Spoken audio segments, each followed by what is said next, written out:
Hola, buenos días y bienvenidos a este nuevo vídeo de mercados en el que hoy vamos a hacer un repaso básicamente de los principales índices a nivel mundial.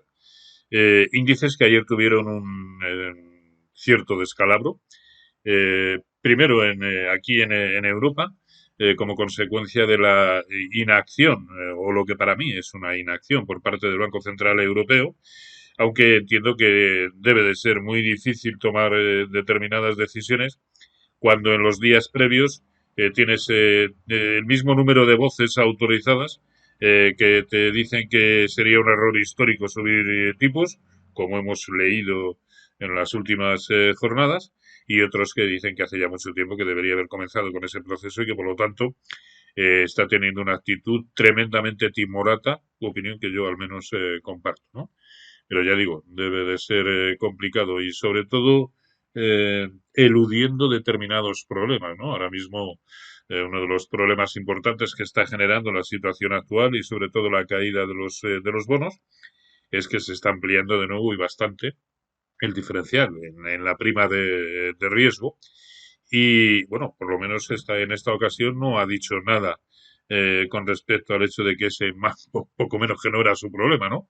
Como dijo con anterioridad y que no era su misión velar por esa variable, no, simplemente no ha dicho nada, ¿no? Cuando en algunos ámbitos se esperaba o se contemplaba la posibilidad de que reanudara o estableciera un programa de compras exclusivamente para los PIGs, que por muy peyorativo que sea, pues toda Europa nos sigue llamando igual, ¿no? Portugal, Italia, Grecia y España.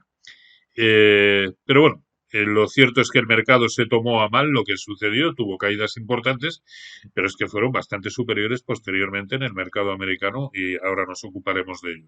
En el caso del IBEX 35, la caída de ayer, yo creo que es, bueno, empezar a perder la parte de abajo del rango en el que se había estado moviendo en el cortito plazo, pero sobre todo el movimiento de hoy, aunque falta ver cómo vamos a cerrar, ¿no? Porque hoy, con el dato de IPC en Estados Unidos, puede suceder cualquier cosa. Por lo tanto, las conclusiones importantes creo que hay que extraerlas después del cierre de hoy y por lo tanto con precios de cierre semanal. Pero el movimiento de hoy está suponiendo, pues sobre todo porque ahí confluyen cuatro o cinco herramientas del análisis técnico, está perdiendo un soporte relevante. Será de corto plazo, todo lo que queramos, pero cuando coinciden cuatro o cinco herramientas, las señales son mucho más potentes, ¿no? Está perdiendo y dejando además un hueco a la baja, está perdiendo el primero de los soportes horizontales. Al tiempo es el 0,382% de Fibonacci de la última subida. Es por donde transita ahora mismo la media móvil de 200 sesiones y significa empezar a tantear cuando no romper. Vamos a ver cómo cierra. La directriz alcista que guía todo el movimiento desde los mínimos de marzo. Por lo tanto, nivel importante el que se está empezando a perder prácticamente en un pispás. Ya hemos llegado al 50% de lo que había sido la subida previa. Pero estamos hablando probablemente del índice que en el corto plazo mejor se sigue comportando. El Eurostoxx 50, venimos tiempo diciendo, este lateral, vamos a ver por dónde se resuelve, ¿no? Al fin y al cabo, este nivel estaba significando el máximo nivel de corrección proporcional a la caída previa. Y sin más, en solo dos jornadas ya prácticamente hemos llegado también al 0,618 de lo que había sido el rebote, ¿no? Y se vuelve a situar por debajo de la directriz bajista anterior, la que viene guiando el movimiento desde comienzos de enero. Por lo tanto, sensaciones evidentemente muy feas. En el CAC 40 exactamente igual. Y además dejando dos huecos consecutivos, ¿no? Eh, por supuesto que todo va a seguir dependiendo de lo que vaya haciendo el DAX, que tiene un primer soporte relativamente interesante en 13.860, pero que digamos, y dado que está montando un tremendo lateral desde mediados del mes de marzo, el nivel por debajo del cual, por supuesto que habría que atarse los machos, es 13.370, es decir, la pérdida de ese nivel. Pero probablemente antes de que eso suceda, tendremos confirmaciones por parte de los índices americanos. Que también el lateral que estaba montando a corto plazo y sobre todo un lateral que se estaba montando en el caso del S&P 500 en una zona fundamental, que es la zona de los 4.130, porque en su momento fueron los mínimos de marzo, y cuya pérdida además habría la posibilidad de un escenario muy bajista del que de momento solamente hemos tenido una corrección en modo rebote. Por lo tanto, si vemos precios de cierre por debajo de estos mínimos de 3.890, las cosas se van a complicar y mucho, ¿no? Probablemente para dar continuidad a un escenario correctivo, no de corto plazo, sino de medio y, por qué no, largo plazo. Al fin y al cabo, la caída, ojito, ya está empezando a durar 6 meses, porque esto comenzó en enero. Y es la primera vez que una caída, una corrección, que aún no hemos dejado de estar en ese contexto correctivo, porque tendríamos que haber visto un rebote muy superior al que hemos tenido para certificar eso.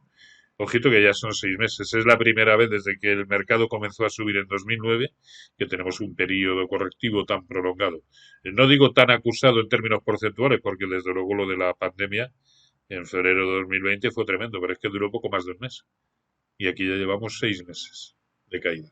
Por lo tanto, la cosa se puede agravar. En el Nasdaq 100, la zona, por lo tanto, a vigilar en precios de cierre es ahora mismo la de 11.700 puntos, que decimos, hombre, es que estamos lejos ya. Depende de lo que suceda hoy en el mercado americano, pues a lo mejor nos quedamos a las puertas, ¿no? Así que, ojito que las cosas se están empezando a complicar y mucho desde el lado alcista por otro, perdón, desde el lado bajista. Por otro lado, pensar en que pueda suceder exactamente lo contrario pasa por ver precios por encima de los máximos que hemos visto recientemente. Y por lo tanto pasa por ver niveles otra vez por encima de 13.050 en el caso del Nasdaq 100 y de esos 4.130, bueno, ya 4.175 en el caso del S&P 500. El de semiconductores de Filadelfia, pues ese lateral también lo ha roto, dejando un hueco a la baja, sensaciones feas, aún dentro de un canal bajista.